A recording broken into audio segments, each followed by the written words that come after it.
अस्सलाम वालेकुम जी। अगर आप लोग मुझे देख सकते मेरी आवाज सुन सकते हैं और स्क्रीन देख सक रहे हैं तो आई विल कंटिन्यू। बस अभी थोड़ी सी स्लाइड्स रह गई हैं। ठीक है जाहिद अब्बास। सही।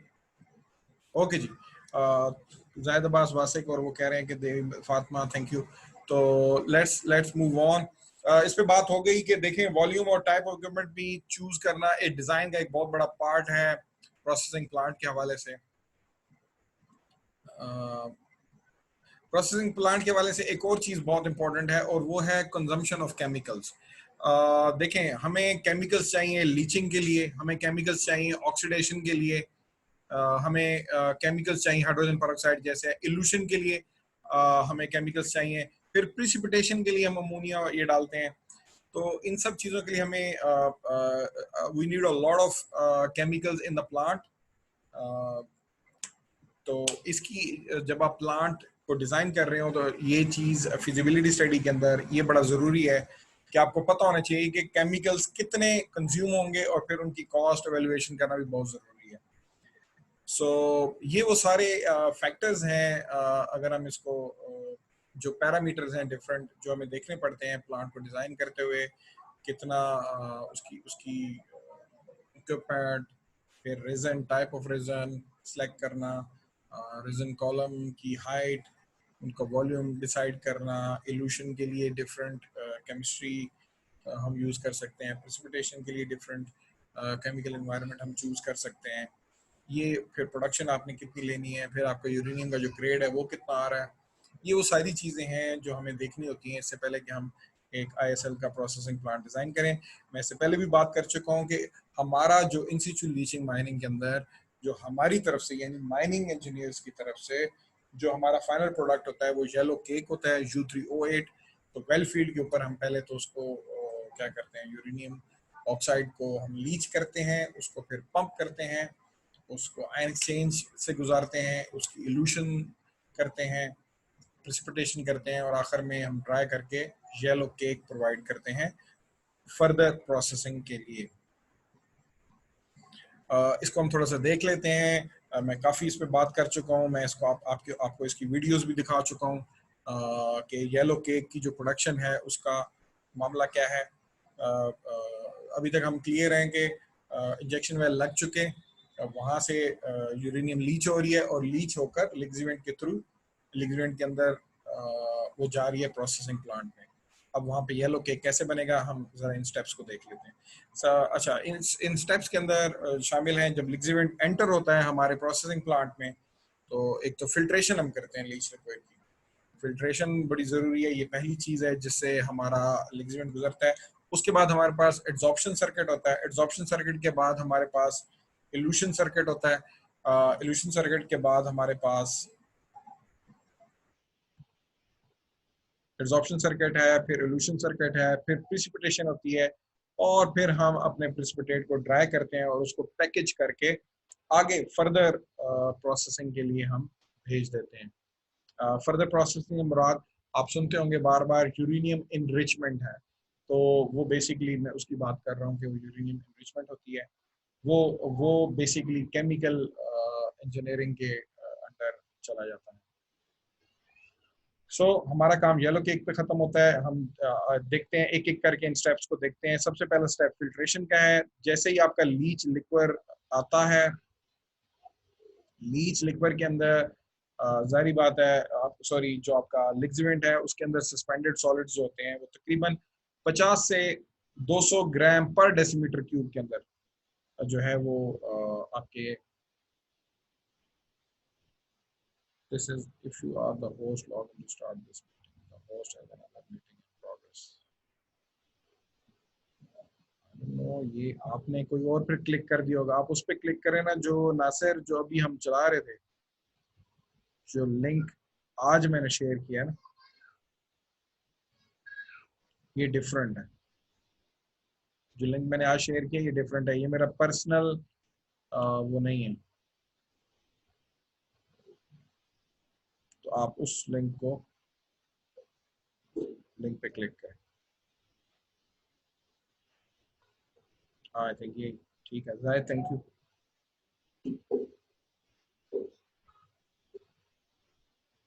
बिल्कुल सही है। क्योंकि वो पहले तो मैं एक ही मैं उस पे कर रहा था, मीटिंग आईडी और वो जो थी पर्सनल थी। आज वाली के लिए मैंने डिफरेंट बनाई थी क्योंकि मेरी मुझे था कि शायद डिफरेंट बनाने से वो हमें अलाउ कर दे 40 मिनट से ज्यादा, बट वो हुआ नहीं। Anyways, okay, let me continue. अच्छा, फिल्ट्रेशन ऑफ लीच लिक्विड या लिक्सिवेंट क्या है कि देखें, जब आपका लिक्सिवेंट आ रहा है रिकवरी वेल से, इससे पहले कि वो प्रोसेसिंग प्लांट में जाए, उसके अंदर काफी ज्यादा सॉलिड सस्पेंडेड होते हैं। 50 से 200 ग्राम पर डेसीमीटर क्यूब मैंने बताया।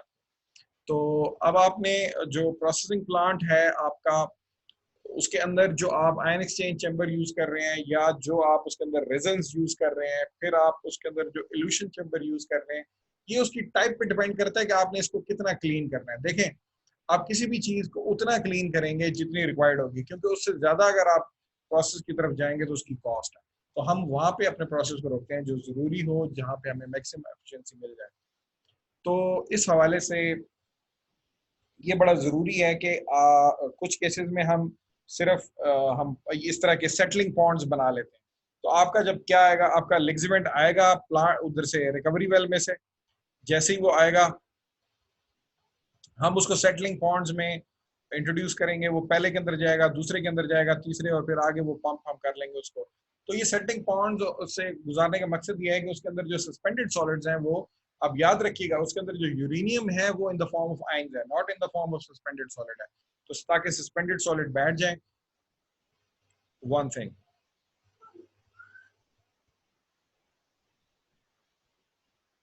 दूसरी चीज ये है कि अगर तो आपका आगे जो आपने लगाया हुआ है कॉलम है, एक्सचेंज कॉलम है, वो उसके अंदर रेजन्स टाइप के वो ज़्यादा वो आप अफोर्ड नहीं कर सकते अगर कि उसमें ज़्यादा हो जाए, तो फिर हम उसके अंदर एक फिल्टर भी लगा देते हैं। प्रेस फिल्टर भी हो सकता है, प्रेशर फिल्टर भी हो सकता है, कार्बन फिल्टर भी हो सकता है।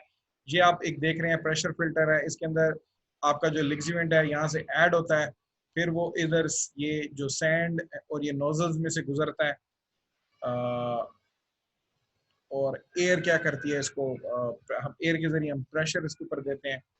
तो वो जो सस्पेंडेड सॉलिड्स होते हैं वो रिएक्ट, वो इधर इसके अंदर ही रह जाते हैं फिल्टर के। ये सैंड सैंड के, ये जो आपका सैंड का यहाँ पे ब्लॉक है, और जो आपका यानी सस्पेंडेड सॉलिड से पाक क्या है, लिक्विड है, वो हो जाता है।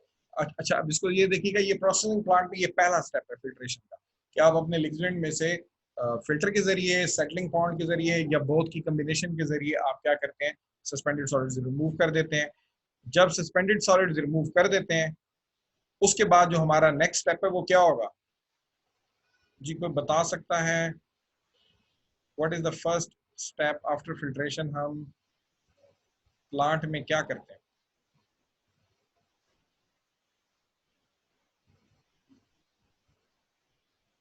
मैं कुछ 4-5 दफा बता चुका हूँ ये बात।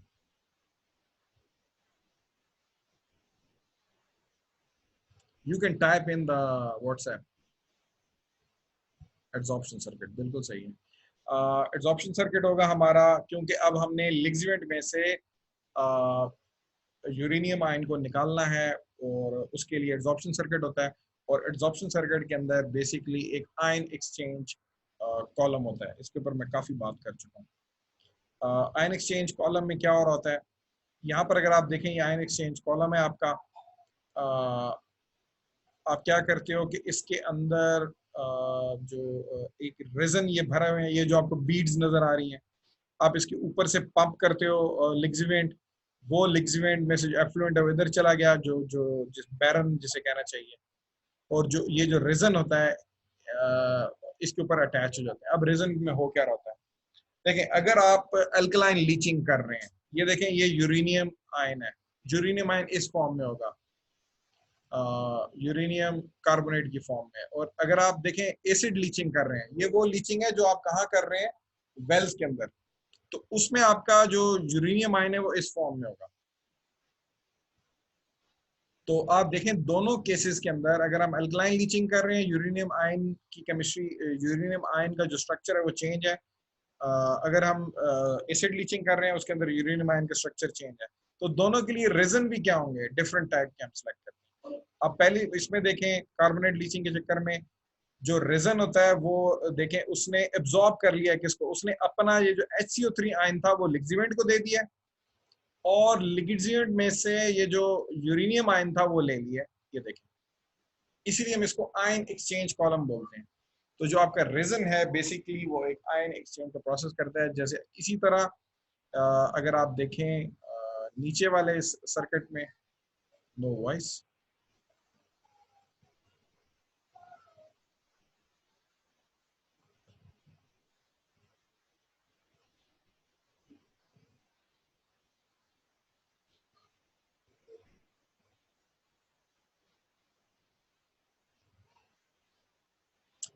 जी अली कह रहे हैं अभी मैंने इसको दोबारा वो किया है, क्या आप मेरी आवाज सुन सकते हैं?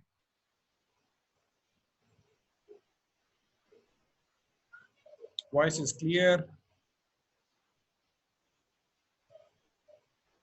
यस।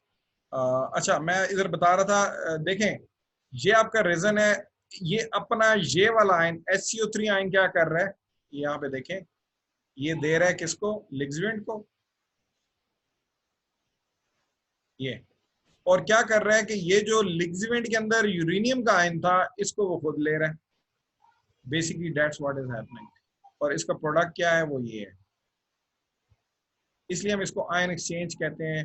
आप देख रहे हैं एसिड लीचिंग के अंदर डिफरेंट आयन एक्सचेंज का तरीकाकार है। और जो है तो ये बेसिकली एड्सॉर्प्शन सर्किट के अंदर बेसिकली ये वाला केमिकल प्रोसेस हो रहा होता है।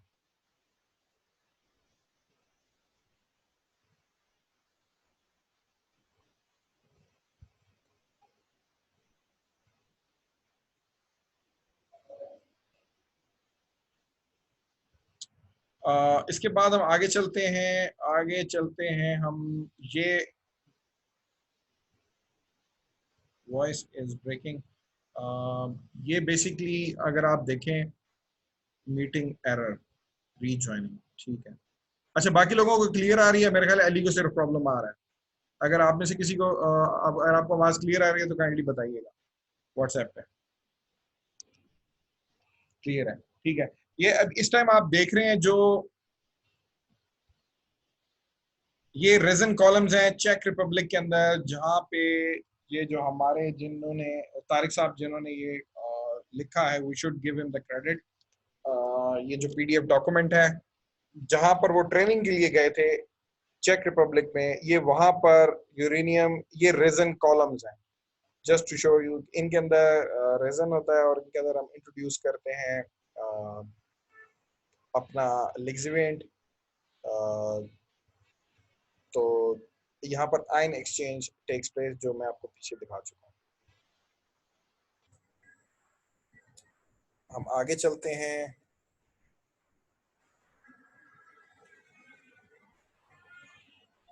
देखें जब आयन एक्सचेंज हो गया, अब आपका जो रेजन है दैट इज लोडेड विद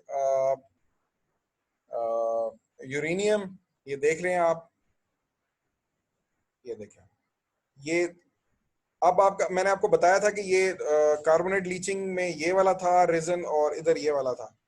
अब हम इसके अंदर ये इस केस में देखें ना ब्राइन सोल्यूशन डाल रहे हैं। ये आपका इल्यूशन चैम्बर है, ये जो पिक्चर आपको साइड पे नजर आ रही है।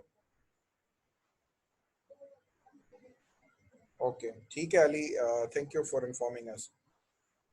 अब जो इल्यूशन स्टेप है ना, इसके अंदर हम क्या कर रहे होते हैं, बेसिकली ये हमारा दूसरा सर्किट होता है। आयन एक्सचेंज हो गया, अब आपके रेजन लोडेड है, मैं आपको वीडियोस भी दिखा चुका हूँ, लोडेड है विद यूरेनियम। कार्बोनेट लीचिंग के केस में ये देखें, ये आपका रेजन की ये केमिस्ट्री है इस टाइम, ये उसका केमिकल फॉर्मूला है। और जो आपका सल्फ्यूरिक एसिड अगर लीचिंग है तो इस टाइम ये वाला केमिकल फॉर्मूला हम पीछे देख के आ रहे हैं। फिलहाल हम कॉन्सेंट्रेट करते हैं इसके ऊपर, both are the same thing. आपने इसके अंदर क्या किया, ब्राइन सोल्यूशन डाला, और क्या आपने वो क्या करेगा, वो इसमें से जो वो क्लोराइड है वो रेजन के साथ अटैच हो गया, यानी वो प्रोसेस उल्टा हो रहा है। Kind of this is also an ion exchange. और यूरेनियम जो है वो निकल के सॉल्यूशन के अंदर आ गया, ब्राइन सॉल्यूशन के अंदर आ गया इस फॉर्म के अंदर।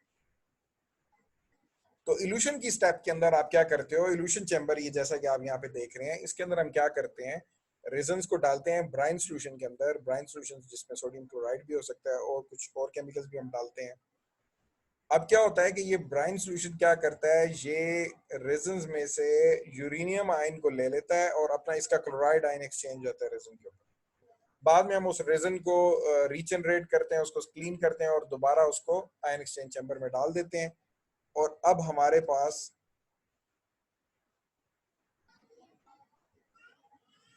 यूरेनियम आयन आ चुका है ब्राइन सोल्यूशन के अंदर इस फॉर्म में। अगर आप यहाँ पे देख रहे हैं यूरेनियम कार्बोनेट की फॉर्म में या यूरेनियम सल्फेट की फॉर्म में in case of acid leaching. तो यानी अब आपका इल्यूशन चैम्बर के अंदर जो ब्राइन सोल्यूशन है उसके अंदर ये अभी आपने, मैं पीडीयूज में दिखा चुका हूँ पहले ही इससे। अब आपने क्या करना होगा कि अब आपने इस सोल्यूशन के अंदर से हम चाहते हैं कि हमारा ये जो यूरेनियम आयन है ये बाहर निकला है प्रेसिपिटेट होकर in the form of U3O8। That's what we want. उसके लिए हम प्रेसिपिटेशन का स्टेप करते हैं और यहाँ पे आप देखें ये इस कंटेनर के अंदर यूरेनियम प्रेसिपिटेट हो रहा है। हम क्या करते हैं कि इसके अंदर डिफरेंट केमिकल्स सॉल्ट सॉल्यूशन जैसे अमोनियम नाइट्रेट है या अमोनियम पॉली अमोनिया इसके अंदर डालते हैं, पीएच को चेंज करते हैं सॉल्यूशन की।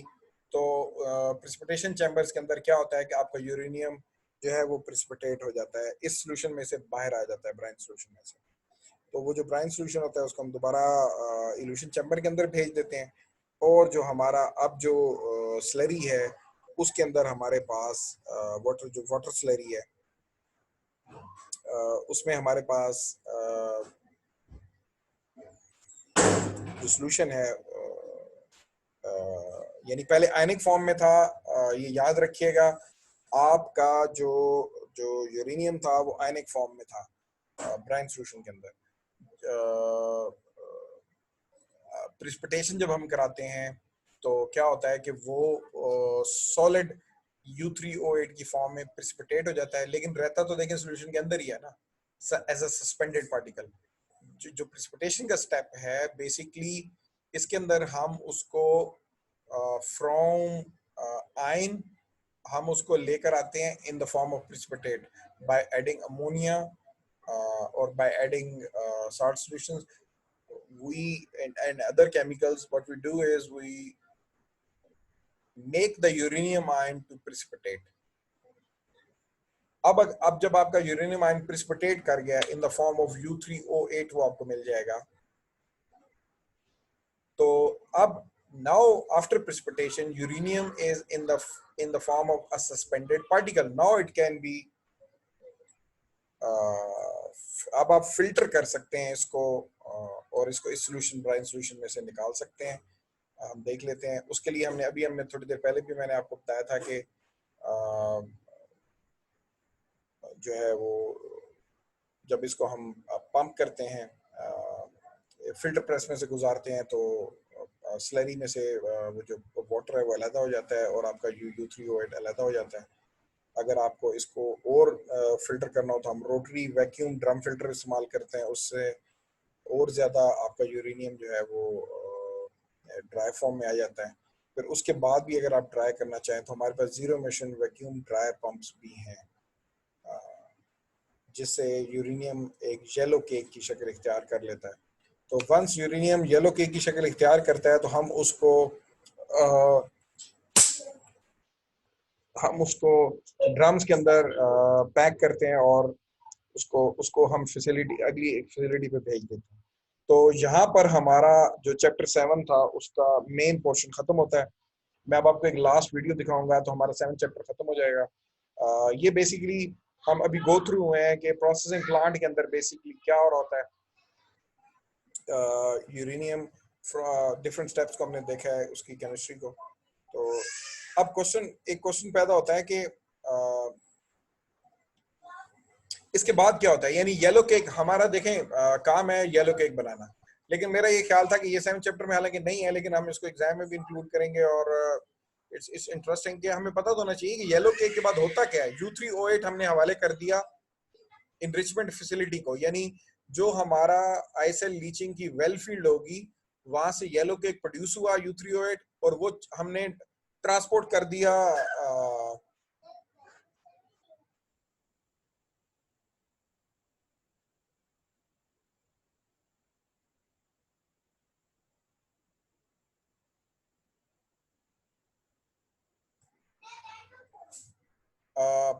सॉरी बच्चे आ गए थे, मैंने इसलिए थोड़ा सा आवाज को म्यूट किया था। कमिंग बैक, देखें क्वेश्चन ये है कि ये जो U3O8 है ये आगे जाता कहाँ है और इसका मकसद क्या है। तो उसके लिए एक वीडियो है वो मैं आपको दिखाना चाहता हूँ कि जो एनरिचमेंट फैसिलिटी है उधर जाके U3O8 के साथ होता क्या है। So let's see this. देखें अगर आप वीडियो देख सकते हैं और मेरी आवाज सुन सकते हैं तो मुझे बताइएगा, मुझे व्हाट्सएप पे बता दें ताकि आई शुड कंटिन्यू दिस में भी। ओके ओके जी, CR भी कह रहे हैं, फातिमा भी, आसमा भी, थैंक यू।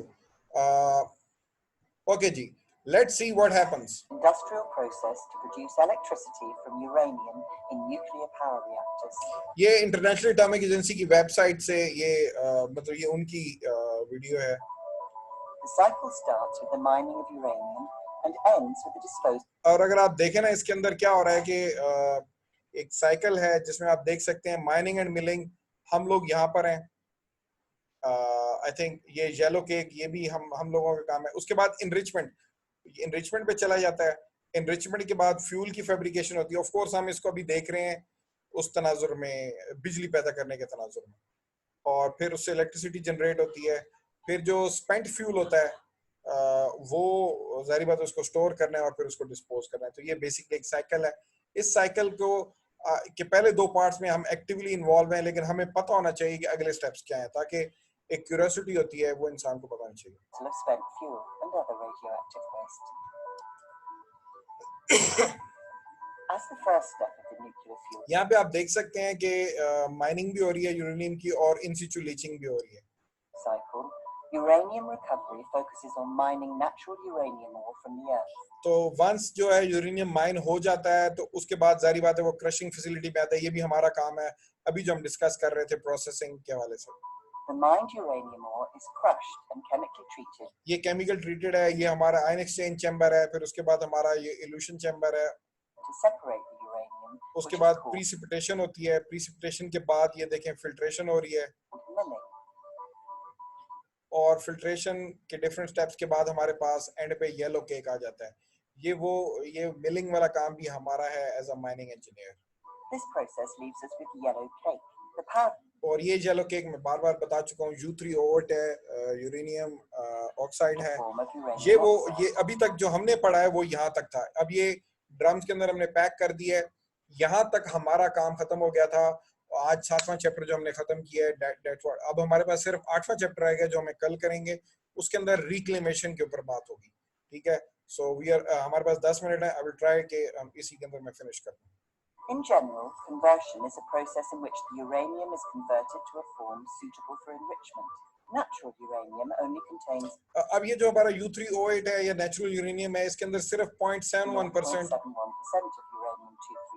यूरेनियम 235 होता है। जो यूरेनियम 235 एक आइसोटोप है, दो आइसोटोप्स होते हैं, यूरेनियम 238 और यूरेनियम 235। ये जो आपने येलो केक बनाया इसके अंदर सिर्फ 0.71% यानी 99% दूसरा है, और जो हमें चाहिए U235 वो सिर्फ 0.71% है। जस्ट इमेजिन जो अभी येलो केक हमने बनाया है, इसका मतलब ये हुआ हमें इसमें से U235, क्योंकि U235 यूज होता है फिजन रिएक्शन के लिए जो हम कैरी आउट करते हैं इन अवर जो न्यूक्लियर पावर प्लांट्स हैं। The isotope that maintains a nuclear reactors. आप अंदाजा लगाएं कि ये सिर्फ ये एक सफेद सा पोर्शन, ये बाकी सारा आपका येलो केक वो चला जाता है, बेकार चला जाता है। Just imagine. Chain reaction. To increase the concentration of uranium. इसलिए हमें यूरेनियम की जो कंसंट्रेशन है वो येलो केक में 0.71% है, तो हमें उसकी इनरिचमेंट करनी होती है। इसको हम इनरिचमेंट करते हैं। तो जो हम येलो केक भेज रहे हैं आगे उसकी भी इनरिचमेंट होनी है। उसके अंदर जो यूरेनियम 235 आइसोटोप है उसकी परसेंटेज को बढ़ाना है, ग्रेड को। उसके लिए ये लोग क्या करते हैं कि यूरेनियम जो U3O8 है, जब ये केमिकल फैसिलिटी में जाता है ना, तो वहां पर वो इसको एक गैस में कन्वर्ट करते हैं डिफरेंट रिएक्शंस करके, UF6 यूरेनियम हेक्साफ्लोराइड। सो ये मैं थोड़ा सा कनेक्शन बनाने की कोशिश कर रहा हूँ कि आगे क्या होता है। सो येलो केक U3O8 को जब हमने ट्रांसपोर्ट कर दिया ड्रम्स के अंदर, वो केमिकल फैसिलिटी पे पहुंचेगा, वो लोग इसको कन्वर्ट करते हैं U3O को by different chemical procedures into a gas, uranium hexafluoride. As most nuclear reactors require fuel with a uranium-235 concentration of 3 to 5. अब आपके जो जो पावर प्लांट होता है, एक न्यूक्लियर पावर प्लांट, वो 3 से 5% उसको चाहिए यूरेनियम 235। याद रखिएगा आपके येलो केक में यूरेनियम जो 235 है वो 0.71% है, तो हमने उसको उसके ग्रेड को इंक्रीज करना है, 3 से 5% तक लेके जाना है। तो अब हमने उसको कन्वर्ट कर दिया UF6 के अंदर, गैस के अंदर। ये हमारा काम नहीं है, ये आगे प्रोसेस है, ये केमिकल फैसिलिटी के ऊपर हो रहा था। The proportion of the uranium-235 isotope must be increased. This process is known. इसको enrichment बोलते हैं। आप सुनते होंगे ना कि यूरेनियम की enrichment हो रही है, तो that's basically what it is।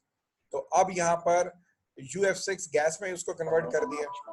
This is done by introducing the UF6 gas into fast spinning cylinders. और इसके लिए ये आपने देखा होगा सेंट्रीफ्यूजेस बड़ी मशहूर हैं, जिसमें डॉक्टर अब्दुल कदीर खान ने भी काम किया था। That's basically what it is। तो यहाँ पे इन सेंट्रीफ्यूजेस के अंदर जो है वो क्या हो रहा होता है कि आप U235 को और उसको अलग कर रहे होते हैं।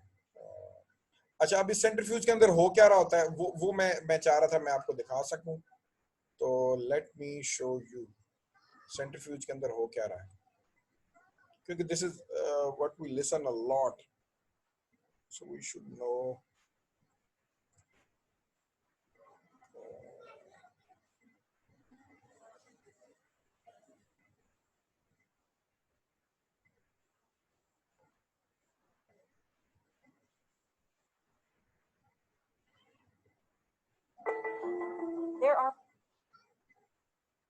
जी, आप वीडियो देख सकते हैं, ये नई वाली वीडियो देख सकते हैं और मेरी बात सुन सकते हैं, तो हम आगे चलते हैं। काइंडली एक बंदा बता दे ताकि आई शुड मूव ऑन। जी, नई वीडियो आप देख सक रहे हैं जिसमें अर्थ है, और यस ठीक है, बस क्या, थैंक यू। अच्छा, मैं आपको ये दिखाना चाह रहा था कि जो UF6 है उसके थोड़ा सा सेंट्रीफ्यूज काम कैसे करती है। याद रखिएगा, ये UF6 का मकसद क्या है, इसको गैस में कन्वर्ट करने का। हम U235 के ग्रेड बढ़ाना चाहते हैं। वो कैसे होता है, सेंट्रीफ्यूज में हो क्या रहा होता है, let's see. And one of them is uranium. This is a very heavy metal which has been used as a source of concentrated energy for decades, powering both nuclear forms known as isotopes. What makes these isotopes different from one another is the number of neutral particles, or neutrons, in the nucleus. Natural uranium is a mix of two isotopes, uranium-238, accounting for more than 99%, and uranium-235. इस पे बात हो गई है कि हमारे पास yellow cake के अंदर यूरेनियम-238 99% होता है और 0.71% सिर्फ यूरेनियम-235 होता है, और हमें यूरेनियम-235 ज्यादा चाहिए। The difference in mass between these two allow them to be separated and make it possible to increase or enrich the percentage of U235 from its natural level of 0.7% to 45%. This is done in a machine called a centrifuge. Uranium hexafluoride gas is fed into the rotating. अच्छा, इसके अंदर जो uranium hexafluoride gas को उसको हमारा जो हमारा yellow cake होता है उसको यूरेनियम हेक्साफ्लोराइड गैस में कन्वर्ट करते हैं और उसको पंप करते हैं सेंट्रीफ्यूज के अंदर। ये बड़ी तेजी से घूमता है, ये हमारा काम भी कर चुका है, सेंट्रीफ्यूज बड़ी तेज रोटेशन स्पीड होती है। तो क्या होता है कि जो आपका हैवियर जो होता है, क्या कहते हैं, आइसोटोप होता है, वो चला जाता है किनारों पर, और जो आपका जो आइसोटोप है U35 जो हल्का है वो इधर आ जाता है, और ये जो हल्का है ये इसमें से बाहर आ जाएगा। ये वो चीज अगर आपको याद करें, हाइड्रोसाइक्लोन से ये मिलता जुलता काम है। और जो U238 है वो रहता है किनारों के ऊपर, वो इनसे बाहर आ जाएगा। तो इस तरीके से ये दो आइसोटोप को हम अलग करते हैं।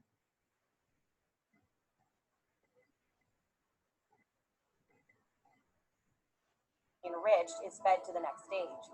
तो ये यहाँ से यानी ऊपर वाले किनारे से U235 वाला निकल रहेगा, फिर हम एक और सेंट्रीफ्यूज लगाते हैं, फिर उसको और ज्यादा क्या करते हैं, कॉन्सेंट्रेट करते हैं, तो ये करते चले जाते हैं।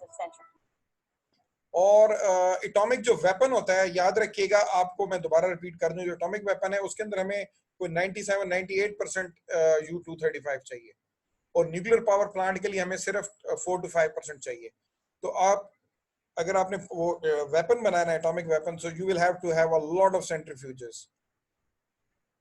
ये तकरीबन 90% तक अगर आप इस तरह से लगाते जाएंगे ना, एक में से U235 लिया, उसको और ज्यादा रिफाइन किया, तो ये एटॉमिक वेपन भी आप बना सकते हैं, but you have to have a lot of centrifuges for that.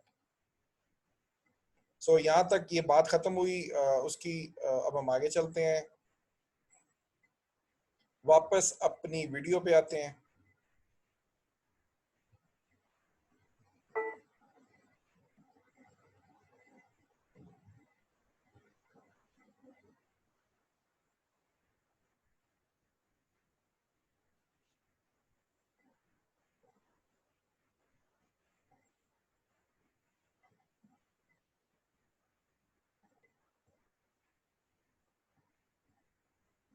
जी, तो यहाँ तक हमारी बात कंप्लीट हुई कि हमने बता दिया मैंने आपको कि भाई फ्रॉम U3O8 उसको कन्वर्ट करते हैं UF6 गैस में। उस गैस में से हम उसको वो करते रहते हैं, क्या कहते हैं उसको, सेंट्रीफ्यूजेस, सीरीज ऑफ सेंट्रीफ्यूजेस में से गुजारते हैं। अगर वेपन बनाना है तो 90% U235 को लेके जाना पड़ेगा, और अगर आपने सिंपल क्या करना है, इलेक्ट्रिसिटी उसे न्यूक्लियर पावर प्लांट को देना है, तो सिर्फ 4 to 5% U235 आपको रिक्वायर्ड है। ये अभी जो वीडियो हम देख रहे हैं इसमें हम इलेक्ट्रिसिटी की तरफ जा रहे हैं, तो हमें ज्यादा सेंट्रीफ्यूजेस लगाने की जरूरत नहीं है। U235 हम 4 to 5% ही अचीव करेंगे। तो ये देखें UF6 गैस जो है आपने वो पुट की इसके अंदर, सेंट्रीफ्यूज के अंदर, रिक्वायर्ड नंबर ऑफ सेंट्रीफ्यूजेस आप लगाएंगे तो उससे ये होगा कि आपका उस पर मैं बात कर चुका हूँ। अब हम कहाँ पहुंच गए? अब हम पहुंच गए हैं जनाब आपका जो U235 है उसको सिलेंड्रिकल पैलेट्स के अंदर हम, बस हमारे पास 2 या 3 मिनट रह गए उमर, डेट्स 2 से 3 मिनट में ये खत्म होने वाली है। अब आपके पास ये देखें U235 है 4 to 5%, इसको हम पैक करते हैं मेटल ट्यूब्स के अंदर। तो ये वो ट्यूब्स हैं जो आप डालते हैं। अब ज़हन में रखिएगा इसके अंदर यूरेनियम है जो U235 है 4 to 5%, उसकी अब आप ने ट्यूब्स बना लिए हैं। इनको हम कहते हैं, ये इस तरीके से ये मुख्तलिफ ट्यूब्स आपके जो न्यूक्लियर पावर प्लांट है उसके अंदर हम लगा देते हैं। और न्यूक्लियर पावर प्लांट के अंदर ऑफ कोर्स एक फिजन रिएक्शन होता है जिसमें आप एक न्यूट्रॉन बम्बार्ड करते हैं इसके ऊपर, अपने U235 के ऊपर, जो कि अनस्टेबल हो जाता है, 2 हिस्सों में तकसीम होता है, और फिर एनर्जी एक तो आती है, और वो न्यूट्रॉन आगे वो क्या करता है, एमिट करता है, और इस तरह से एक आपको बहुत ज्यादा एनर्जी प्रोड्यूस होती है। वो एनर्जी क्या करती है, वो आपके इस न्यूक्लियर पावर प्लांट के इर्द गिर्द ये हीट अप हो जाती हैं। जारी बात है ये वाली ट्यूब, ये जो अभी आपको मेटल ट्यूब जिनमें यूरेनियम है, ये हीट अप होती हैं, तो आसपास इनके हैवी वाटर होता है, वो भी हीट अप हो जाता है। उस हैवी वाटर को जब आप गुजारते हैं तो वो जो आम वाटर है उसको वो स्टीम में कन्वर्ट कर देता है, वो स्टीम टरबाइन चलाती है, और इस तरीके से इलेक्ट्रिसिटी प्रोड्यूस होती है। ये देख लें आप। तो आप आपके न्यूक्लियर पावर प्लांट में भी आप कर क्या रहे हैं, आप सिर्फ न्यूक्लियर एनर्जी के जरिए वाटर को स्टीम में कन्वर्ट कर रहे हैं, चलानी वही टरबाइन ही है।